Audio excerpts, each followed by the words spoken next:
Hello and welcome to YemmyCast, a video game podcast. I am your host, YemmytheFerret, and I say once again, welcome. People might be wondering, hey, why wasn't there a podcast on Sunday, Yemmy? Yemmy, you said that there was going to be a Days Gone discussion. What happened? Well, you might as well just call me a stupid noob, because I got a sinus infection for the past 5 days now. So on Thursday, my throat was a little scratchy. I canceled my stream. And then, Friday came around and it wasn't getting better. Then the weekend came and I was like, nothing was right.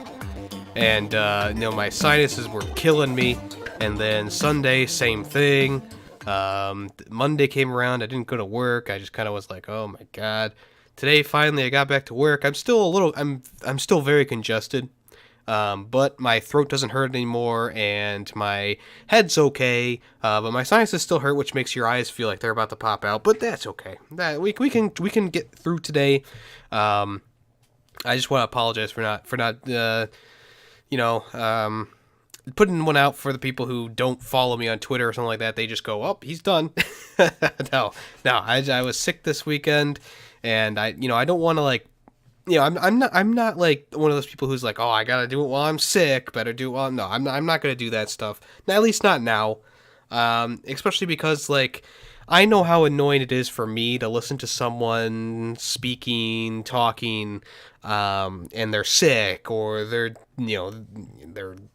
coughing and blah blah blah blah blah. It's I know how annoying that can be. I get very annoyed by chewing into a microphone or something like that. And I know lots of people are also annoyed by sickness in a microphone. They feel like they're about to get infected just listening to a podcast where someone's sniffling and blowing their nose and coughing and all that kind of stuff. So really all you should be able to notice right now is that maybe my voice sounds a little bit different, or maybe it just sounds different to myself because my nasal cavity is so congested. But I'll try to edit out any snorts or coughs that I do. As always, podcast is always evolving and growing, and I've got more of a routine down for when something does happen, when something does come up, when I do mess up, I like to pause for a minute, reallocate myself, get back up and going, so I know where the breaks are in my video, so I don't have to listen to the whole thing. But I still like to listen to at least 90% of it, and sometimes in that 10% that I don't listen to, there is a mess up, and unfortunately that's just how it's going to be. Because I'm not a professional, even though sometimes I act like it. But anyways, thank you for coming around to this episode. I'm very appreciative of everyone who sent me well wishes and stuff like that. If you want to, you can always follow me on Twitter to get the latest updates, or if you join my Discord, I put even more updates there. The links for those things are in my YouTube video descriptions, and I'll probably start adding them into the Spotify descriptions as well, just in case you want to come, join, chat with me, talk about video games, anything like that. My Discord is a really great place to just get in contact with me. Send me links for news articles that I maybe didn't cover, or I don't know, or you don't think I would know about. Always is appreciated. So let's get started with the news today. I'm going to try and keep this one shorter, but I know it won't be because there's a lot of topics to cover. A lot of stuff happened over the weekend and through the week, and we just got to get up. We got to get going. You stupid noob! So first thing on the ballot today is the Call of Duty Modern Warfare reveal, and it's going to be released in October this year. And it's not being called a remaster or a reboot or a what do you call it? A soft reboot? Or this is going to be a reimagining of the series, which is interesting to me, I guess. We've already seen Captain Price. We've seen Soap. I think we've heard the voice of Gaz. I'm not sure if Sergeant Riggs, is his name Sergeant Riggs? Yeah, I think it's Riggs. It's one of those two. I think he probably will be in the game too, to be honest with you, even though it is British Special Forces and he was part of the American unit. Who knows? We will have to wait and see on that. But this is going back in time, and this is the Modern Warfare game that we've been waiting for, apparently. It's not Modern Warfare 4. Technically, it's not Modern Warfare 4. They didn't name it Modern Warfare 4 simply because it is a redo of the series, and also the original game that started the series, Call of Duty 4 Modern Warfare, was already had a 4 in the title, so they didn't want to confuse people. Do I mind? I don't mind the name. Like, I was hoping they would do something different. I mean, this feels like a rehash. It didn't need to happen. Just like with even though I loved the God of War game that came out last year, they could have named it God of War and then have a subtext underneath it, a subtitle. But they didn't, and that just confuses people because they go back and they search God of War, and now really all that comes up is the new game, where some people might want to look for the old game. Whatever. Anyways, not much has been revealed about the game in terms of gameplay, maps, multiplayer, co-op stuff. Not really much has been shown about the guns and about the story and stuff like that. We just know from the trailer that they're going dark. Captain Price pulls down his night vision goggles. You see them open up a door. One guy's using the MP5 silenced, and it looks like he has a extended mag on it. It also has a holographic scope on it, too, as well. And then also, they bust down a door, break in, whatever. I was really hoping that they would do something with, Nikolai and Captain Price after Captain Price takes down Makarov. Hey guys, it's me, Makarov.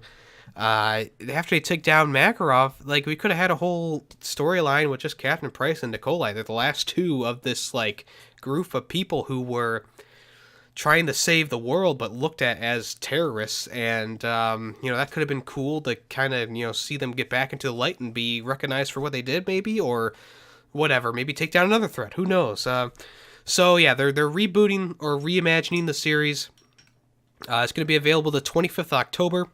Pre-orders are live, and they've already detailed what is inside the pre-orders. And right now we have a few different editions. There is the standard digital edition, and if you pre-order on the PlayStation Store now, you'll earn a free PS4 theme, and you'll also get a prestige token to use in Black Ops 4. The Operator Edition, which is a digital edition as well, comes with three Operator skins you can use in multiplayer. The skin packs are based on 3 different missions from Modern Warfare, the original. So there's the All Gillied Up one, which is when they're in Chernobyl. There's the Crew Expendable pack, which is the one where they're on the bridge. No, I'm sorry, not the bridge. They're on the boat in the first level. And then there's also the War Pig pack, which is, of course, the American missions. And there's the whole level where you have the guide the tank that's called War Pig through a swamp, or a bog, which is pretty cool. You'll also get a custom tactical knife as well.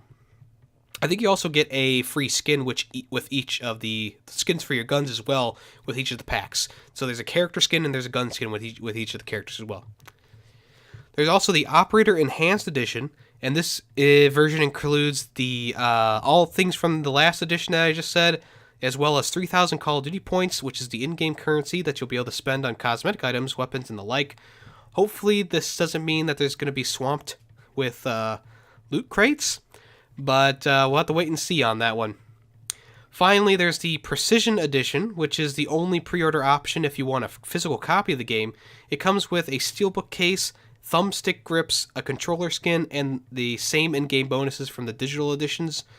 Some editions of the physical edition will be getting a Captain Price minifigure. It's just a little standalone statue of Captain Price holding a gun, looking through the scope with his classic hat on.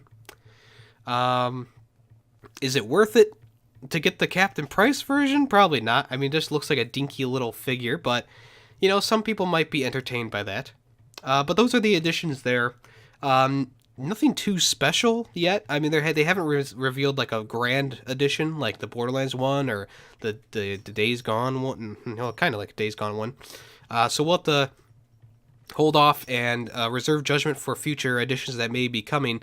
Right now, it seems like they're really pushing for the digital stuff, and I know that's kind of the way that people are thinking that gaming is going. But me personally, and a lot of people agree, I just want a physical disc. I just want the disc. I want most of the data on that disc.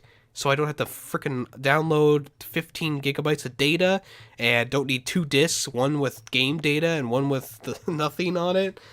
I'm looking at you, Red Dead 2. Also, the Call of Duty Modern Warfare reveal trailer has already gotten over 25 million views, and that was in 3 days. Right now, the trailer is actually getting close to 27 million. So I'm guessing it will be over 27 million by the end of the week. The like to dislike ratio is better than most Call of Duty trailers. So it's at 436,000 likes and only 15,000 dislikes right now. And I actually just added 1 like to that as well, because I did like the trailer. I mean, I do like the concept.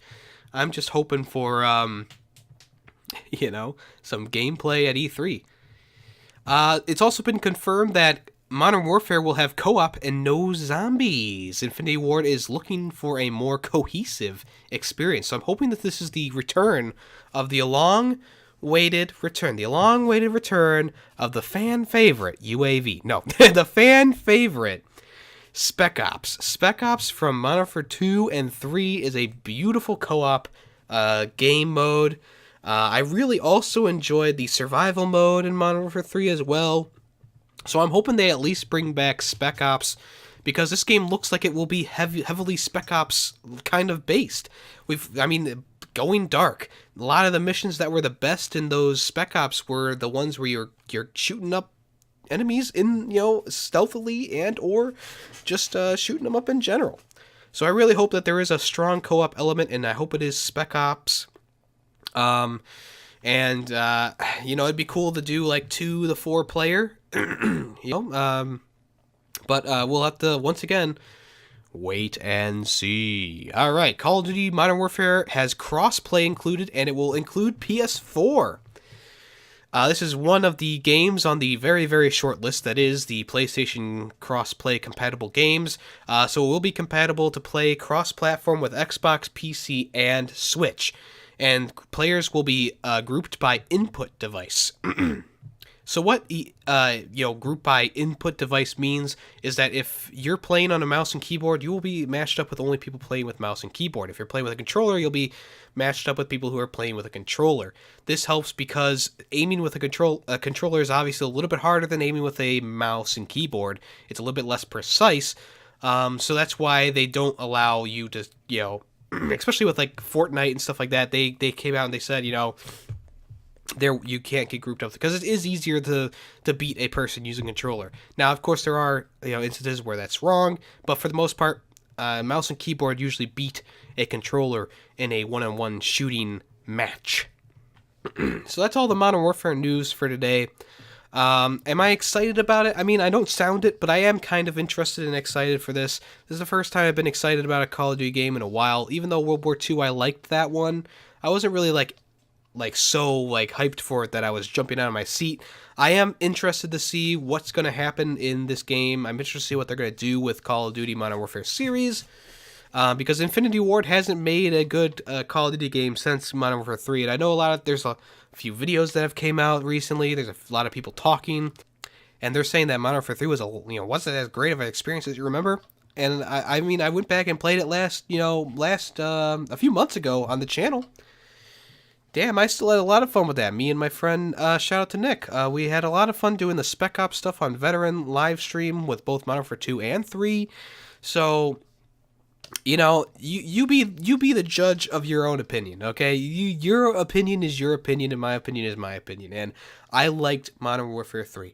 I thought Modern Warfare 3 was probably the last Call of Duty game that could be considered in the A to B category from that era. I only say A to B because I think, even though I think it's a well-rounded game, I know that there are some things that if I went back and played it religiously again, I would say, I don't really like that about the story or blah, blah, blah. So that's why I say between an A and a B, but I think it's more towards an A, to me personally. Maybe I'll do a top tier list for Call of Duty with another Call of Duty fan in the future. Wait and see on that one. But for now, let's ask Mr. Predicto. Yes, everyone loves Mr. Predicto. Here he comes. He's dressed in a suit and tie today. And we're going to ask him the age-old question. Will next year's Call of Duty be good, Mr. Predicto? Call of Duty Modern Warfare? The answer is no. Uh-oh. And there he goes, walking out. He gave his reply and proceeded to give me the finger and leave. All right, thank you, Mr. Predicto. Oh, you stink!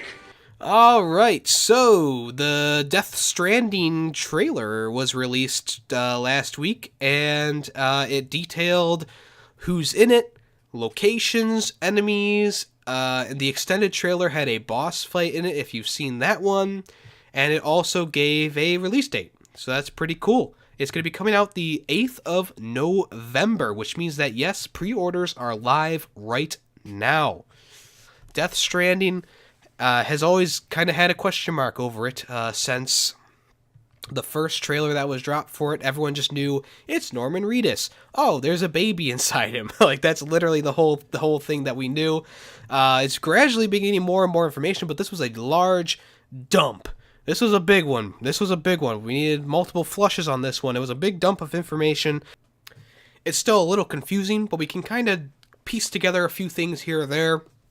The overarching company that's made all this technology, it's obviously a world that was technologically advanced that kind of fell down in the process. The facial animations are really on point with this game. There's not much that I can gripe about it, say about it. The cast is pretty crazy.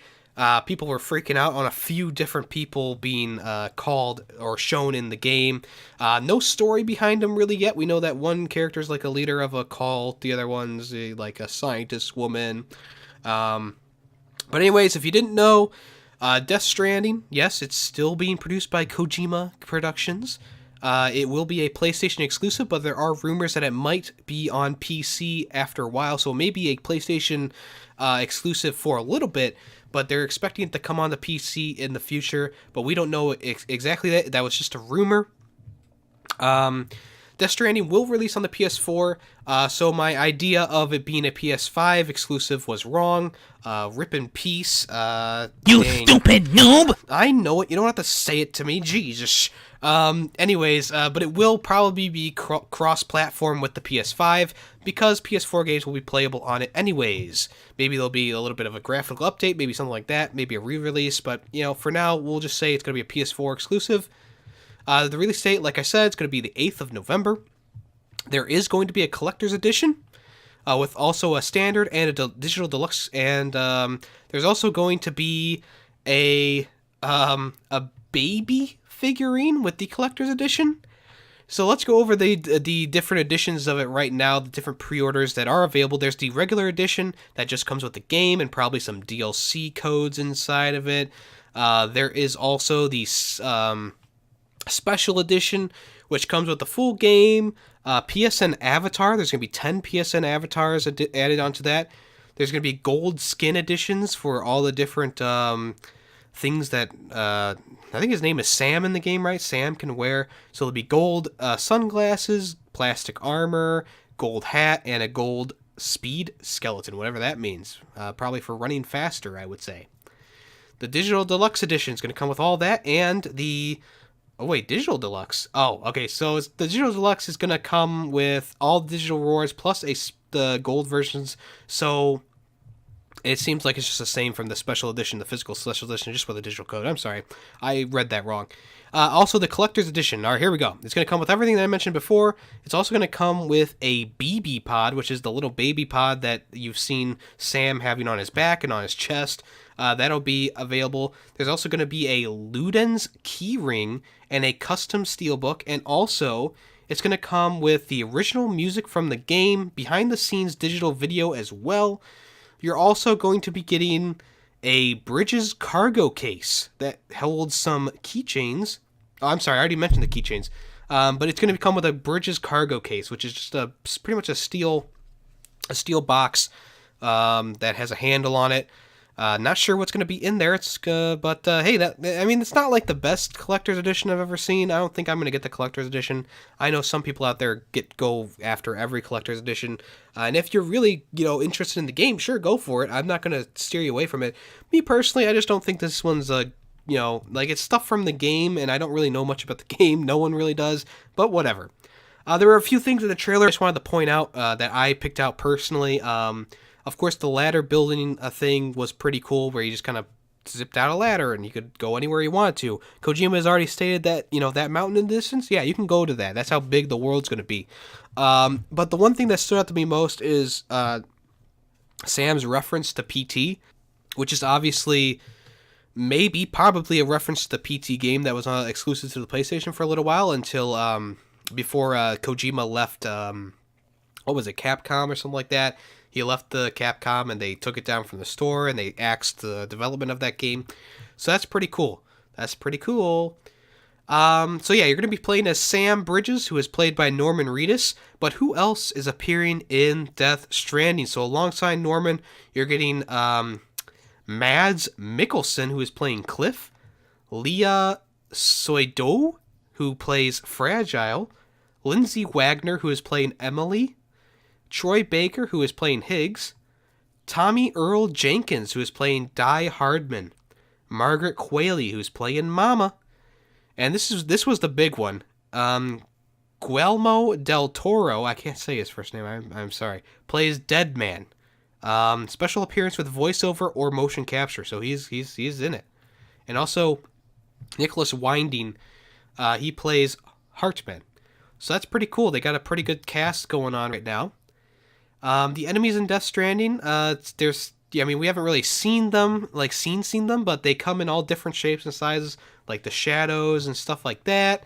And Death Stranding has been confirmed to not have multiplayer, it hasn't been. It hasn't been confirmed not to have multiplayer, but I'm going to guess that no, there is not going to be multiplayer. If there's multiplayer in this game, I'm going to be very, very confused. Very, very confused. All right, so THQ, I've been talking about them a lot. They're going to reveal 3 new games over the next 3 days. So today, June 5th, they're going to reveal a game at 3 p.m. British time, which is going to be 10 a.m. Eastern Standard and 4 p.m. CET. June 6th, the same times they're going to be revealing a game, and also June 7th, 3 days in a row. So we'll see what those are going to entail. Obviously, I'm hoping that one of them is going to be a Time Splitters game, maybe a Time Splitters remake. We shall see. I'm sorry, June 6th and 7th are going to be 2 p.m. Eastern Standard Time, 6 p.m. British, and 7 p.m. CET. I apologize. I should probably read some more. Oh, boy. Boo! You stink! Jumanji the video game is coming to all systems this November. Jumanji the video game is going to be based on the recent Jumanji movie, not the old ones. So the one with Dwayne the Rock Hard Penis Johnson. Don't be weird. Don't be weird now, Yemmy. Don't be weird, dude. Also, Jack Black and Small Boy Mick Screamy Pants. Kevin Hart. So the trailer has come out. It's not really much for a trailer. It's just the name of the game, 2 useless quotes, and then the characters fall from the sky and they get up, and the title card plays. Oh, amazing! This kind of looks like that Ghostbusters game that came out around the same time as the Ghostbusters all-woman cast remake. But it's made by the developer Funslove, and the game is also going to be it was also developed in part with Sony Pictures. So this is an officially licensed title based on the Jumanji film franchise. And it'll put you in control of the film's heroes. There's 4 of them who are all playable. You're going to unite with up to 3 friends, so it's a 4-player co-op. In this, okay, these aren't my words, these are the description, okay, description of the game as told by the creators. This hilarious adventure in online or split-screen modes. Hilarious. As you tackle all new Jumanji environments and choose your hero from Dr. Smolder Bravestone. Oh, I'm not reading these names. These are stupid names. Combined with their unique abilities to keep one another alive. So this is not like the game itself. I remember having the game back in the days, in the 90s. There was the Jumanji game, and I would play that a lot. So this isn't much like, like the board game version, but it is like a live-action Jumanji. So yeah, I don't know if they had to pay extra, or maybe this was written into their contracts for the cast of characters, their likeliness to be used, but maybe it will be a competent game. Probably not. Probably if it's anything like that Ghostbusters game from like 2015 or whatever. No, it's not gonna be very good. But I'm gonna reserve judgment until the game comes out. You know, that's just how I am. All right, so the full list of Mega Drive mini games are released for both the U.S. and Japan. So all the Western games are on this list, and also the Japanese games are on a separate list. So I'm going to go over the Western ones only. If you want to see the Japanese ones, just look it up yourself. Jesus Christ, I'm sick, people. I don't want to talk that much. The games are Tetris, the ridiculously rare version. Darius, which is a brand new port, just like Star Fox 2 on the SNES Classic. Virtua Fighter 2, Alicia Dragoon, Monster World 4, Kid Chameleon, ooh, I like that one. Road Rash 2, Eternal Champions, Columns, Dynamite Heady, Strider, Light Crusader, Mega Man The Wily Wars, Street Fighter 2 Special Championship Edition, Ghouls and Ghosts, Alex Kidd in the Enchanted Castle, Beyond Oasis, Golden Axe, Phantasy Star 4, Sonic the Hedgehog Pinball, Vector Man, Wonder Boy, and Monster World. Ooh, that's a fun game. The remaster of that is really, really good. The original Earthworm Jim's going to be on this, which is amazing too. Sonic the Hedgehog 2. Dang, I might have to get this. There's a lot of games on here that I've heard of that are really good, and games that I play that are really good.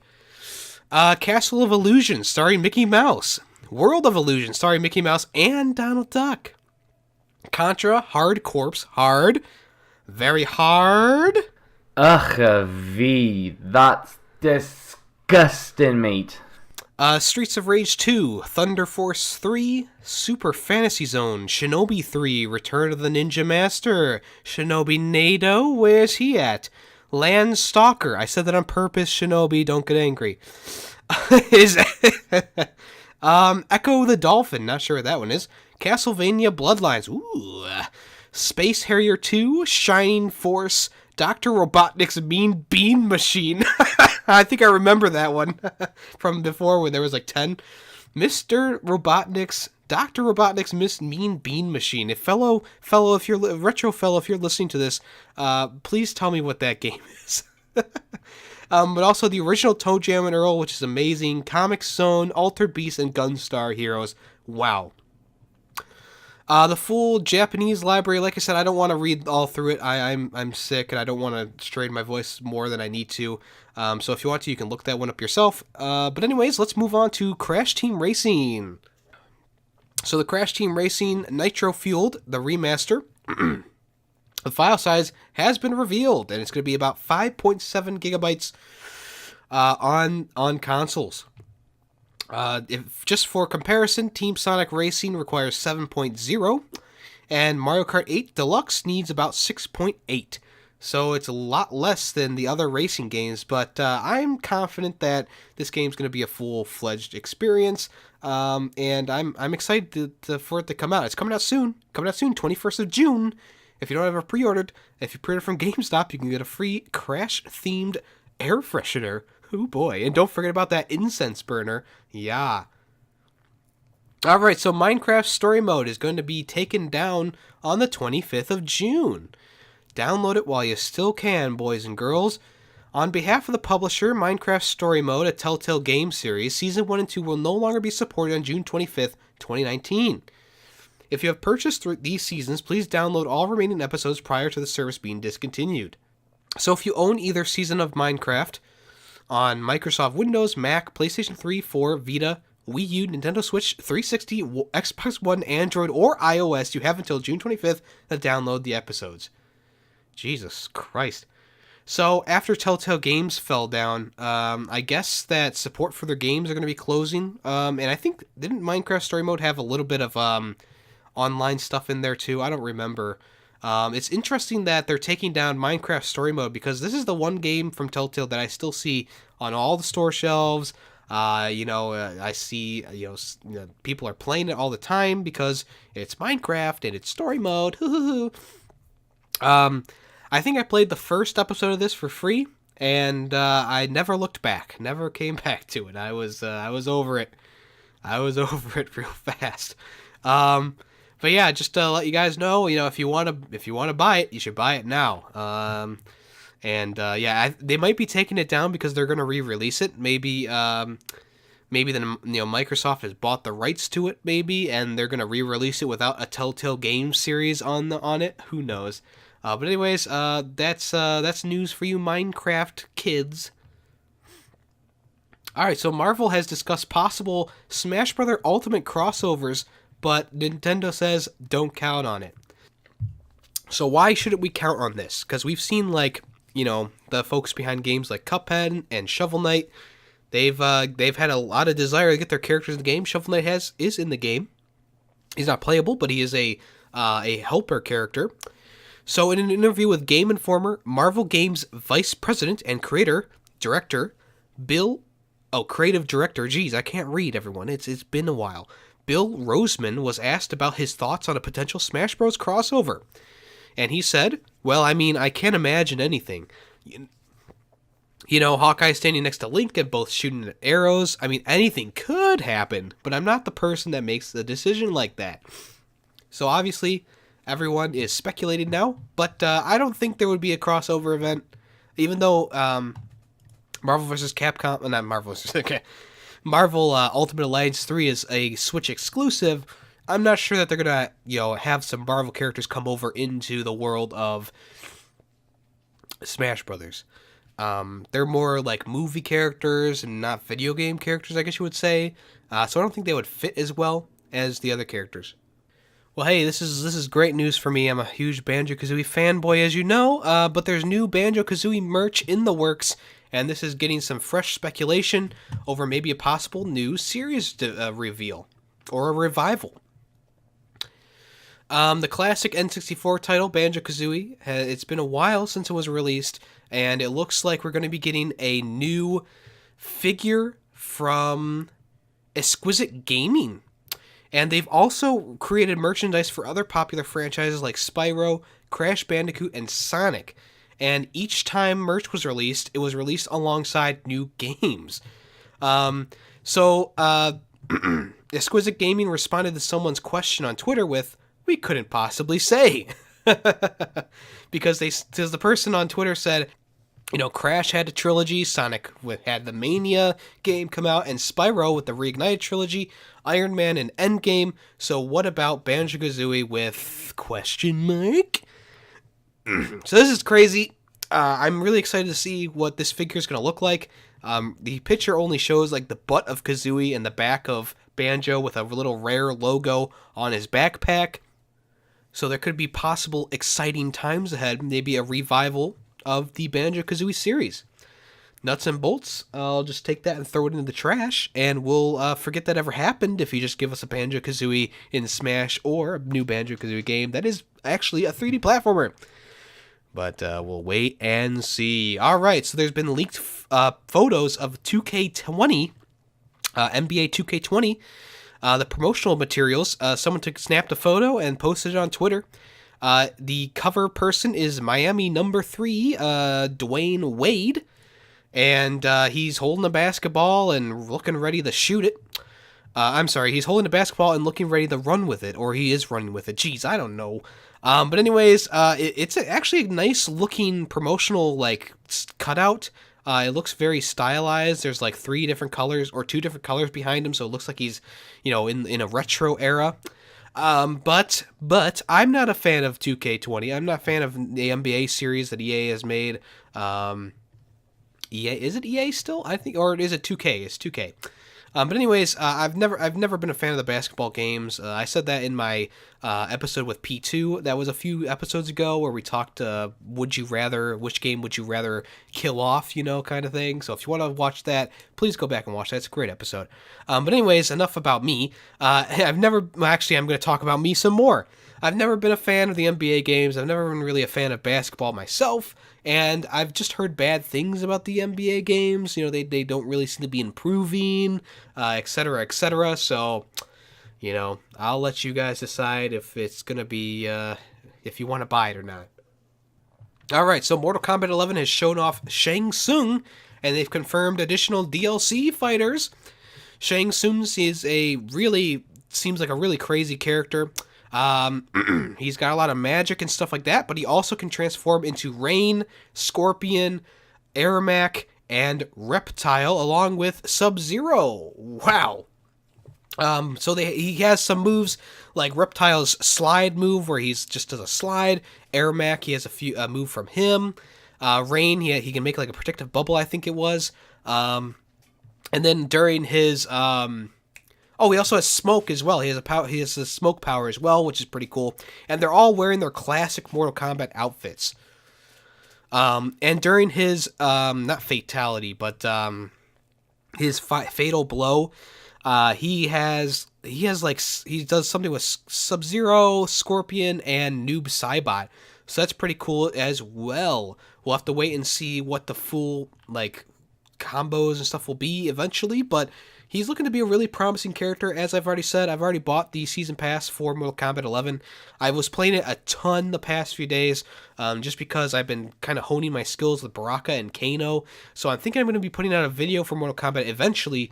Just right now, I'm kind of going through it. And, I just love playing Mortal Kombat right now. I've been doing pretty good. I've opened up my messages on PlayStation again just to see if anyone's gonna, bitch at me for what I do in those games. But, so far no one's done it yet, so I must not be doing bullshit tactics. Hooray! But anyways, the new characters who have been revealed for DLC in the future have been Sindel, Nightwolf, and Spawn, the long-awaited character who's everyone's really been asking for. So we'll see what their designs look like in the future. People are also speculating that Ash from Evil Dead may come, and as well as the Terminator. Maybe not Arnie, but possibly a Terminator exoskeleton character. So yeah, looks like it's going to be a pretty nice combat pack. And we'll see what the future holds. So the Zelda crossover, Cadence of Hyrule, has gotten a June release date, but no official day has been announced. There's new footage out as well, and it's official. The game is going to come out in June. Possibly, I think it's June 20th, I believe. A new 3DS eShop title has just launched for about 100 buckaroos, and it's all about getting your eyes checked. PDI Check is an interactive multiple choice game utilizing the unique color 3-dimensional screen on the Nintendo 3DS system to quickly and accurately measure monocular near visual activity. Jeez, this is a freaking hard sentence to say. Color vision and stereopsis. It keeps going. As part of a comprehensive eye exam, visual functions are measured at distance and near. So there's a lot more information on the website. If you want to, you can get your eyes checked with a $100 price tag. This comes from a dentist's office in Alaska, to believe it or not. And I believe they use this software on 3DSs anyway, so who knows why they're putting it out for $100. I mean, Jesus, the 3DS is a dying system. It's not supported anymore. But you're going to put $100 freaking thing on there? Only people who are in it for reviews and for the memes are going to freaking download this. You know that. But anyways, that's news for this week. Jesus Christ, that's dumb. That's really dumb. So, the Black Shark 2 is a phone that kind of is like a Nintendo Switch. It has two almost like Joy-Cons on each side, and they slide off and can be used as a phone. Not much is really known about it yet, other than the fact that it does have detachable controllers, and it does have a self-contained iPhone that can be held sideways. Not iPhone, just a regular phone. So the Black Shark 2 isn't the first phone in its line that can do this. The original Black Shark arrived last year. It's almost like a copy of Xiaomi's Chinese tech phone that came out as well. And it's hoping to be the first gaming phone that you can actually play on the go. You can even connect it to a TV via a USB-C port at the bottom. In terms of specs, it's vastly superior to the tech found in Nintendo's console, says a spokesman of Black Shark 2. It has a Qualcomm Snapdragon 855 chipset with up to 12 gigabytes of RAM. Denotated WAM. It also boasts a 1080p HDR-ready AMOLED screen, which has excellent color depth and striking contrast. There's even a set of LED arrays around the casing, which gently pulsate whilst you're playing. Ooh, a little sexual there. So the Black Shark 2 has something called a Milli-Fwilly full area liquid cooling system to prevent overheating, which even has a ludicrous mode, which allows you to extract the maximum power of performance from the silicon. Ooh. They've been testing it with Fortnite, Hello Neighbor, Player Battlegrounds Unknown, Real Racing 3, Final Fantasy, and Sonic. Wow. You can even play it with the the controller sideways and the phone on the floor. So there's an official reveal trailer out now. It's going to cost roughly about £500 in the UK, which is probably going to be about, $550, maybe a little bit more, which is twice the cost of the Switch. And you don't get controllers with it. They cost an initial £70 or $80. The catch is that it's a phone as well as a game console, so you could argue that it offers more than the Nintendo Switch, but we gotta wait and see on that one. This one's been a little rocky, but I'm keeping it in there because it is an interesting news article. Both Fire Piranha and Dry Bowser are going to join Mario Tennis. Fire Piranha is joining in June, and Dry Bowser is joining in July. So Amiibos are not going to be able to be used in Super Mario Maker 2 as of right now. So back in Mario Maker 1, if you used Amiibos with the game, you got special costumes unlocked.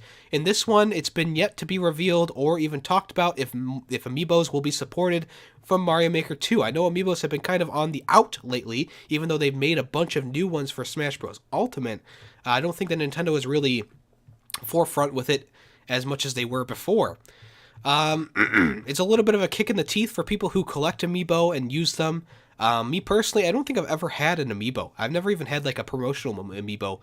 I bought the Mario Odyssey cereal for the Amiibo support in that, but that was just more of a gag than anything. It was like $5, not even, for a little box of cereal. The cereal was alright. It was kind of like Lucky Charms. But it was confirmed. A Nintendo representative was speaking with GameX Plan, which is a gaming website. They said support for NFC figures seems to have been jettisoned entirely for the sequel. I think that was one of the things that Depraved Slasher was talking about that he didn't like about the game. But we'll have to wait and see. It could be added later with an update. But as I said, that's another wait and see thing. So this has already been fixed. But Kitana ZERO on the Switch, it was actually corrupting saying that people's save files were corrupt after a recent update. The company came out right away and said, don't update Kitana ZERO on the Switch. This update that was released for it was not supposed to be live yet, and it will corrupt your save file. They said that updating the game will not delete your save file, but if you boot up the updated version, it will say that your file is corrupted and ask you to reset it. Don't reset it. You'll be fine after the next update is out there. There will be a cheat code in the next patch to instantly beat the game, allowing you to recover progress if you already reset your save. So that's, a little give back from the company, which is great. People who've already beat the game and they accidentally reset their memory. That's a nice thing to put in there for those people, so that they can. I think there's like a new game plus run on this, right? So you can do that as well. So Kitana ZERO almost had a big oopsie, but luckily they fixed it really, really fast. So Akisoft Studio has kept up its quality even with this little tiny blunder. So if you want to get Kitana ZERO, it is available on platforms right now, Switch and PC. I have it on the Switch and I haven't updated it yet, luckily. So hopefully by now the update for you and me will be fine. So yeah.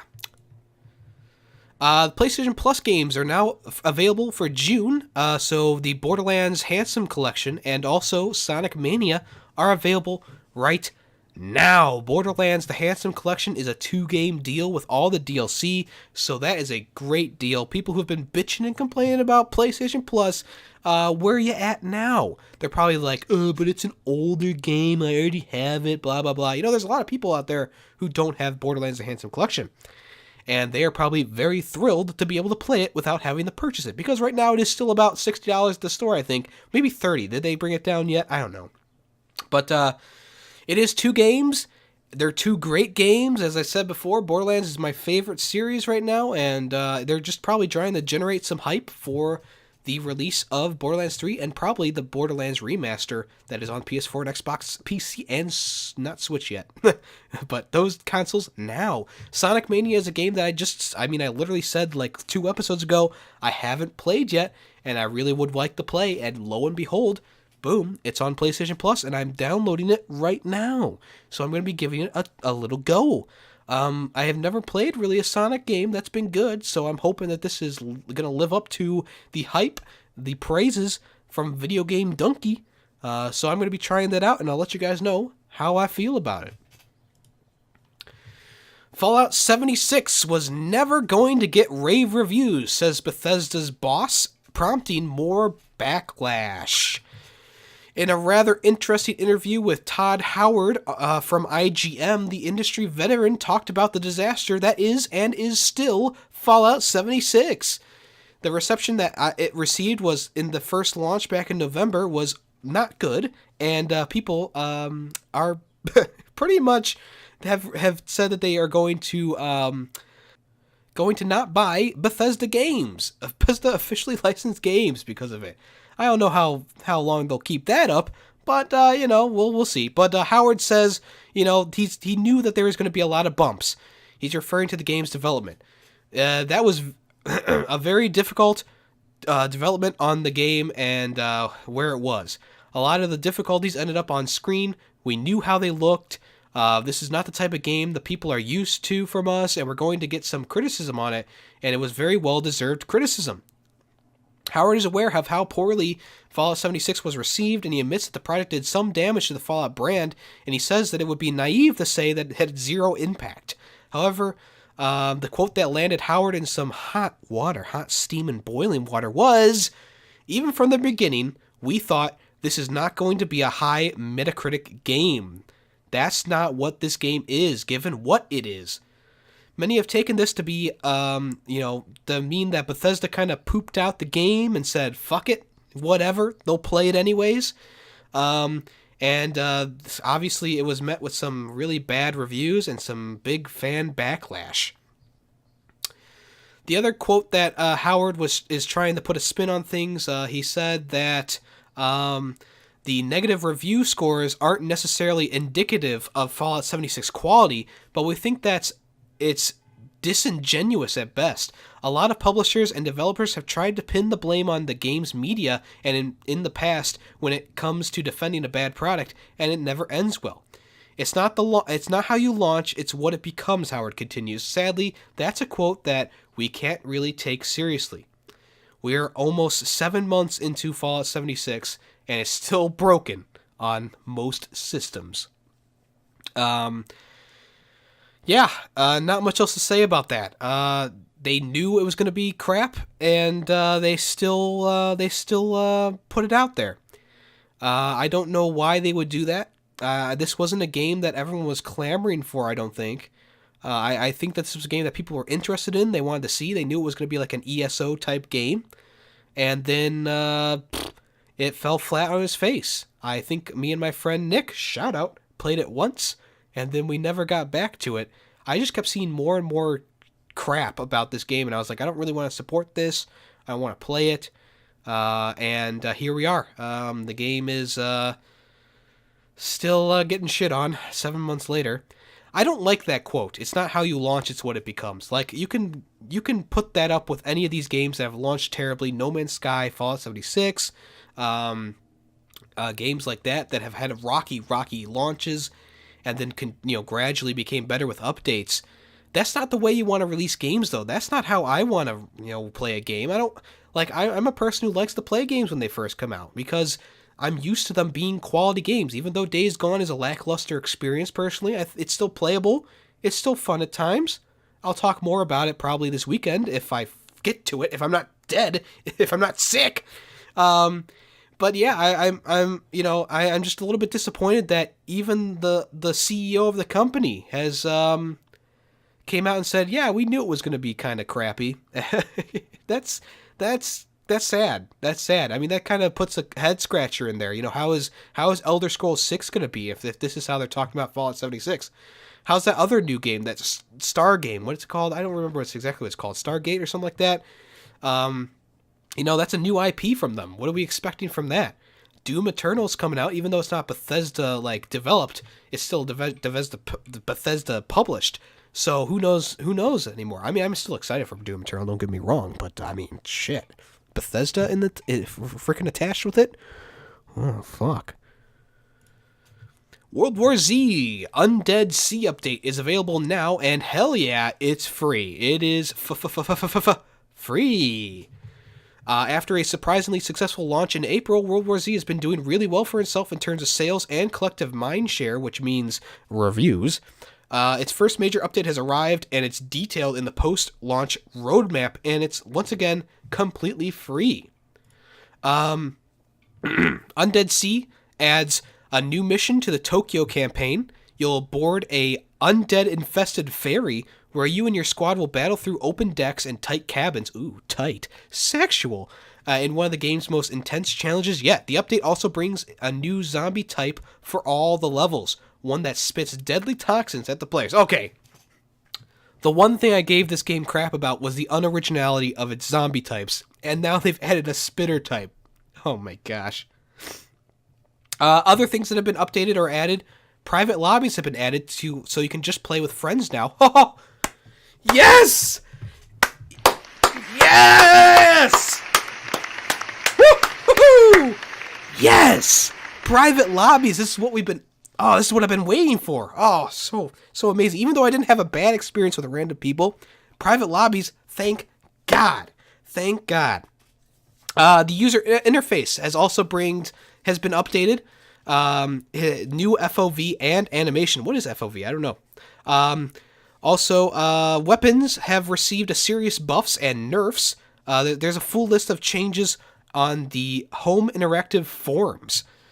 So yeah, I'm excited to get back into this game. Next time everyone's up and available, me and my friends will definitely swoop in on this game. I know a lot of people didn't buy it on PC because it's the Epic Store.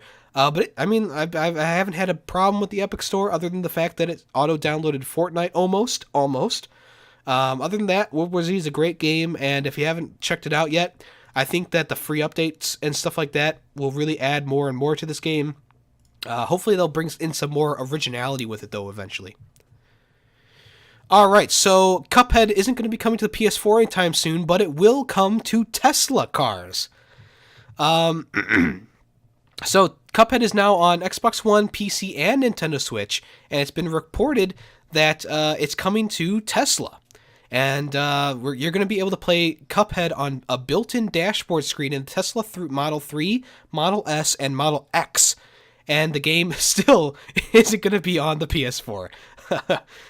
So yeah, maybe more games are going to come to the Tesla. But it's kind of weird that they would add CupHead to Tesla first, since this is one of those platforms that's like brutally difficult. Hopefully people won't drive and play, but you know, this is interesting. Tesla has been an interesting company to look at and you know, see what they're doing. The dancing cars for holidays were kind of funny to watch on YouTube, and now, hey, you'll be able to play some video games on your Tesla vehicle. I almost said console. Tesla console. Alright, so the Ghostbusters video game remastered is real, and it's coming in 2019. There's been no release date revealed yet, but the trailer is up now. It's updated graphics, updated stuff like that, and the rumors were true. The game is returning in high resolution, and it'll be available, hopefully, by the end of this year. Development is being handled by Saber Interactive, who are the folks behind World War Z, so I'm really excited about this, because the original Ghostbusters game is really, really good. I have it on PC. It's a little dated now, but I mean, damn, is it good? I mean, Ghostbusters, the video game, was supposed to be like Ghostbusters 3 because it was written by Bill Murray, Dan Aykroyd, Harold Ramis, and Eddie Hudson. And they helped with the development of this game. They even lend their voice acting skills to this game. It's a completely, like, almost like canon Ghostbusters game. Because they are in the game. Even Harold Ramis, who unfortunately passed away, I think, was it last year? This was one of his last projects that he did. And it's an amazing game. If you don't know anything about it, look up some reviews for the old game if you want to. And definitely check out the trailer. It really does look good, and I'm excited for this. Last thing on the ballot today is that The Last of Us Part 2 is going to be delayed until 2020. So maybe Death Stranding is going to come out this year instead of being on the PS5 launch, and it's going to be The Last of Us 2 is going to be a launch title with the PS5, because I think Last of Us Remastered was kind of like a release title with PS4. But anyways, this is kind of a rumor, but also kind of confirmed. Death Stranding is going to get a November release, and Last of Us 2 is also planned for fall, but is now actually going to be bumped to early 2020, possibly in February. Either way, it's going to be a pretty wild final year for PS4. And we'll see. I mean, maybe Sony kind of put more on the Death Stranding dev teams simply because, you know, it is getting more hype right now. But, you know, we'll have to see. Maybe they didn't want overlapping of games because Last of Us 2 was supposed to be coming out in fall, and now Death Stranding has November release, so maybe the overlap was going to be too much for them, because most PlayStation exclusives, like, you know, there's a big gap between them. Days Gone and God of War, there's a big gap between those games. So yeah, Sony still has Ghost of Tsushima still too, and, you know, who knows when that is going to be launching, sometime in summer. So, it seems likely that Last of Us 2 may be put out during, like, springtime, February, March. But yeah, that's all the news for today. Once again, apologize, I'm sick, okay? I said it a few times. I apologize if the listening on this one is a little bit tough. Like I said, I'm going to try and go through and just edit out all the sniffles and coughs and stuff like that, just so you don't get annoyed. But I appreciate you sticking around. If you're here for the premiere on Wednesday at 4 p.m. Eastern Time, thank you so much. I appreciate you. Remember, the podcast also premieres on Sunday at 9:30 a.m. Eastern Time as well. I should be able to do a podcast this weekend and sound a lot better. Also, the podcast is available on Spotify, SoundCloud, and iTunes. As my friend Nick told me, a shout out again, iTunes is going to be merged with Apple Music, so I don't know if I'll have to resubmit my podcast, but if I have to, I will. If I don't, yeah, we'll you know, I'll just start saying Apple Music, I guess. But it is available on iTunes as well right now, so if you want to, you can check it out there, the audio-only version. And the podcast goes live, you know, on all platforms the same day, so you can check it out no matter where you're at. Yeah, no real visual component for this one. I'm still, you know, got a red nose and my face is a little puffy, so I didn't want to, you know, add that as a distraction. So hopefully by the weekend I'll be able to do some live streams. I'll be able to punch out a podcast, and we'll go from there. But anyways, I hope you guys liked this episode of the podcast. If you did, let me know in the comments below or in the premiere. I really appreciate any feedback, any and all feedback within reason. If you're here on Spotify, SoundCloud, or iTunes, please let me know in the comments below on YouTube, or just let me know on Twitter. Or if you join my Discord, chat with me there. I love to talk about video games. So thank you once again. I am your host, YemmytheFerret, and this has been YemmyCast, a video game podcast.